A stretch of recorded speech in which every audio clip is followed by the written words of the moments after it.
We're back with our Congressman Alan Lowenthal. Alan, Obamacare, the Affordable Health Care Act, much in the news. The rollout was not exactly a smashing success. Give us, and I know you had a town hall recently, a telephone town hall with several thousand of your constituents on the line. Give us your take on what's going on. Well, first, I'd like to preface that there's a big difference between California and the rest of the nation. Not that there aren't problems in California also, and we can talk about that. And that is, whenever you roll out such a large program, it takes a lot of work to do this. And I think at least we have seen in California with the governor and the legislature wanting to be a state that But you're at the federal level now. But what the Affordable Care Act says, it's really the states that are supposed to do it. So California was one of the 13 states that did its own website. And that website has not had the problems that the national website. But we're talking about at the federal level, the website basically didn't work. Right, at the federal level. That's embarrassing. This was a major program. Horribly embarrassing, yes. And are heads rolling because of this, or are we just saying, well... Well, remember, at this moment, when we're watching the show, this is the third month of a 6-month enrollment period. The enrollment period started October 1, and it runs until March 31st. And we're halfway through that.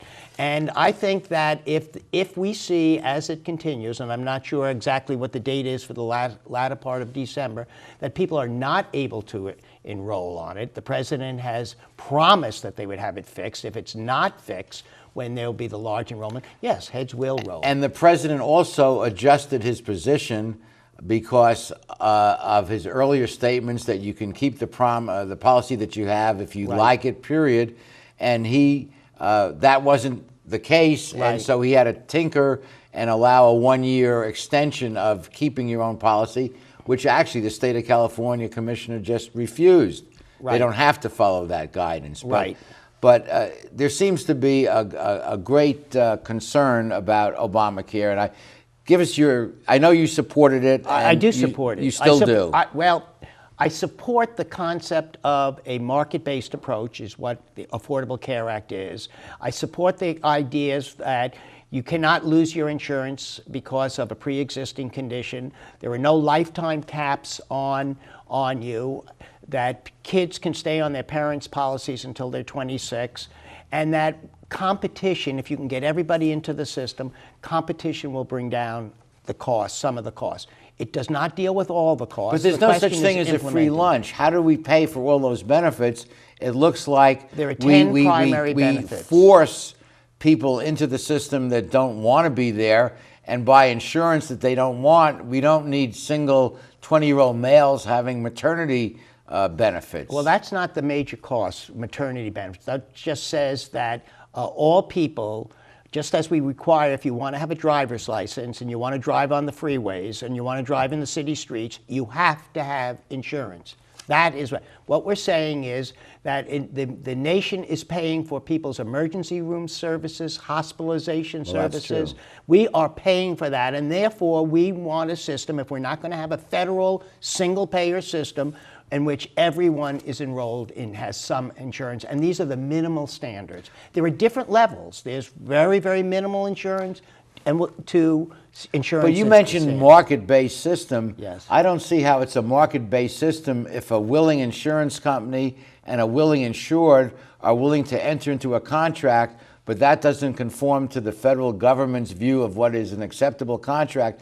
That doesn't count. Well, they can't do that. Let's just say, answer, what were those 10 essential services that had to be on it? It said that you had to have screenings that were allowed. You had to have at least one primary care free visit to a physician, so you could have primary care. It said that you would have assessments and testing would be free. I'm sure those are the minimal kinds of standards. But they're good things. But if other people want insurance that doesn't have it, why should the government say you can't? That doesn't count. Because we're paying for the hospitalization. The biggest ones are the hospitalizations and the emergency room services. That's what is the requirement. That's what's driving the costs on everyone. Well, I guess my basic concern has always been a major social system representing 1/6 of the economy with no Republican support.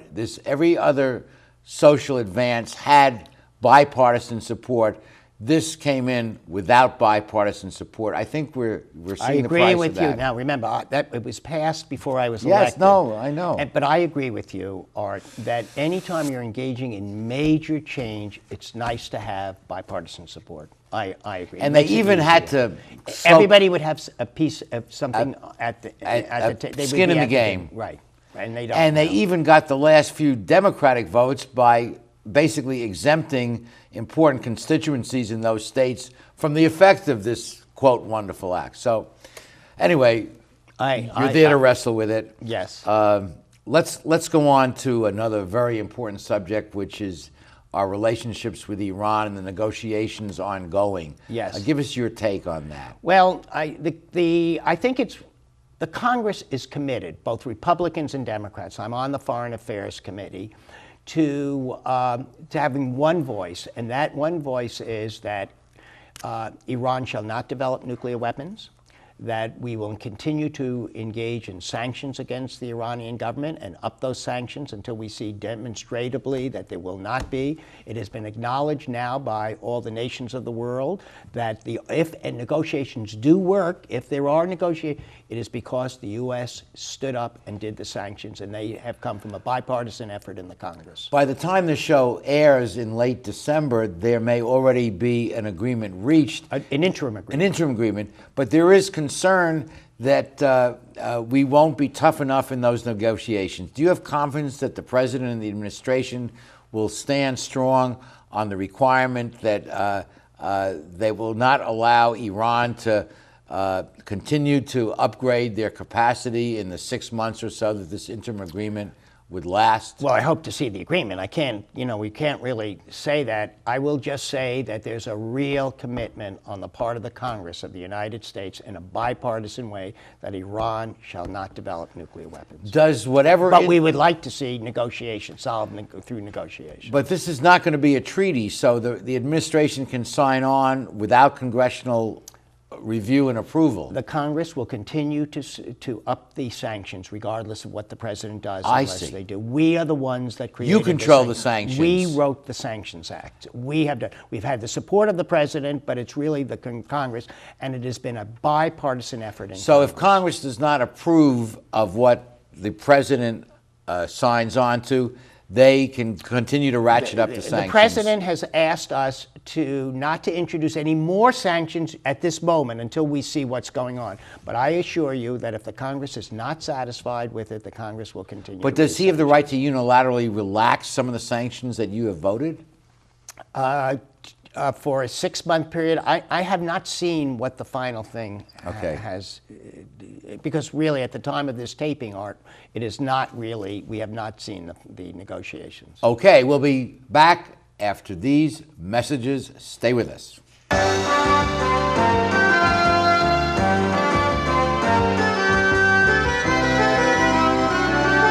How do you like your chances the rest of the way? I got no idea.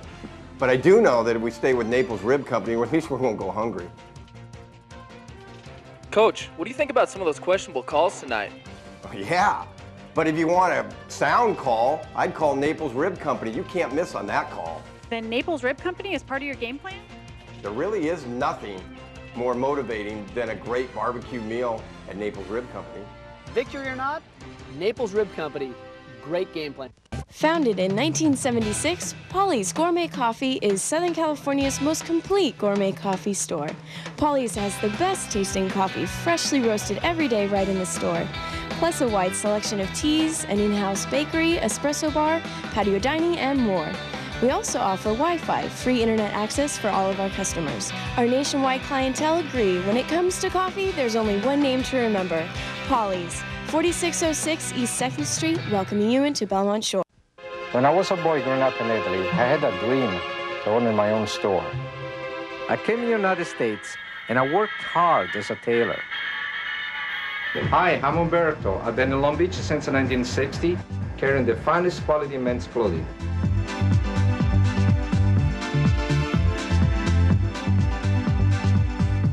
Italy's a long way away, but styles are just around the corner.